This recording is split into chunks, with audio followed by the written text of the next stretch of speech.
Assalamualaikum warahmatullahi wabarakatuh. Hai Sobat Losinta, berjumpa lagi bersama kami dalam program Kapiler, kabar penting dan populer. Kali ini kita akan mengulas informasi seputar tembakau ya Sobat Losinta. Di Indonesia, tembakau pertama kali masuk ketika Belanda memijakkan kaki. Tembakau yang semula digunakan sebagai proyek prototipe tanpa disangka menjadi komoditi yang tumbuh subur di tanah Indonesia ya Sobat Losinta. Tembakau adalah kelompok tumbuhan dari genus Nicotiana yang daunnya biasa digunakan sebagai bahan baku dalam kegiatan merokok. Bahasa Indonesia tembakau merupakan serapan dari kata tabako, dari bahasa Spanyol yang dianggap sebagai asal katanya. Produksi tembakau terbesar berasal dari spesies Nicotiana tabacum. Meskipun Nicotiana rustica juga digunakan di beberapa tempat. Bernardino de Sahagún merupakan orang pertama yang berhasil membedakan kedua spesies tersebut dalam Codex Firenze yang ditulis antara tahun 1540 dan 1585. Tembakau juga merupakan produk pertanian semusim yang bukan termasuk komoditas pangan, melainkan komoditas perkebunan.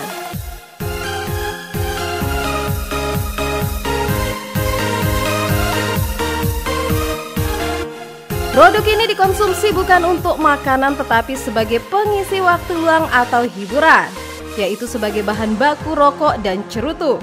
Tembakau juga dapat dikunyah ya Sobat Losinta. Meski tanaman ini penuh kontroversi, tanaman yang tumbuh subur di Indonesia ini memiliki beberapa kandungan dan manfaat untuk kesehatan. Adapun kandungan tembakau menurut penelitian terdiri atas tar, nikotin, gas CO, dan NO. Hampir setiap bagian dari tembakau kecuali bijinya mengandung nikotin. Seperti pada daun tembakau memiliki sekitar 64% kandungan nikotin. Pada batang sekitar 18% nikotin. Pada bunga sekitar 5% dan pada akar sekitar 13% kandungan nikotinnya. Tetapi nih Sobat Losinta, konsentrasinya juga berbeda-beda tergantung faktor spesies, jenis tanah dan kondisi cuaca di mana tanaman tersebut tumbuh.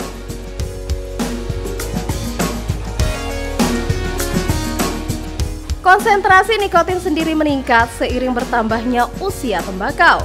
Selain itu, tanaman yang dipuja sekaligus dibenci ini juga memiliki manfaat di bidang kesehatan dan lingkungan Sobat Losinta.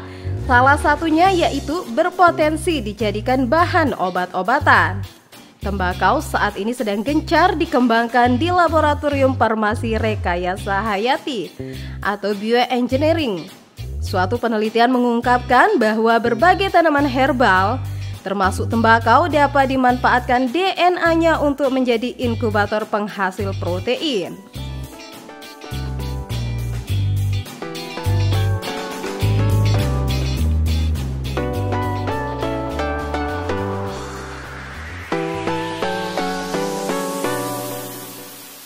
Manfaat yang kedua, mempercepat produksi vaksin. Pengembangan yang lebih luas terhadap penggunaan tembakau terjadi di dalam produksi vaksin. Suatu studi menyatakan bahwa tembakau memiliki antigen yang mirip dengan virus influenza sehingga dapat dijadikan vaksin. Proses pembuatan vaksin dengan antigen dari tembakau lebih cepat dibandingkan dari virus influenza sebenarnya yang membutuhkan waktu 1 bulan untuk membuat vaksin.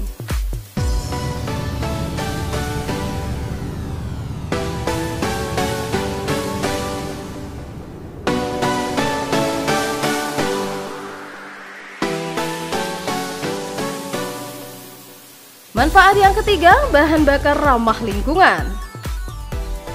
Selain di bidang farmasi, Sobat Losinta, tembakau juga diteliti di sektor lingkungan yang berfokus pada energi hijau atau energi ramah lingkungan. Banyak penelitian telah menelaah tembakau yang dapat diolah menjadi energi dan bahan bakar nabati atau biofuel. Pada salah satu penelitian tersebut, Sobat Losinta, dilakukan pengamatan terhadap varietas tembakau yang dipilih untuk dimodifikasi secara genetik agar volume minyak dalam biji tembakau meningkat. Manfaat yang keempat sebagai sumber protein nabati. Tembakau jenis Nicotiana tabacum diakui oleh ahli agronomi dan ahli kimia sebagai sumber protein nabati yang unik. Tembakau dapat dengan mudah diproses untuk menghasilkan protein yang dapat dimanfaatkan sebagai makanan ternak, pestisida, pembuatan kosmetik, bahkan sebagai makanan manusia.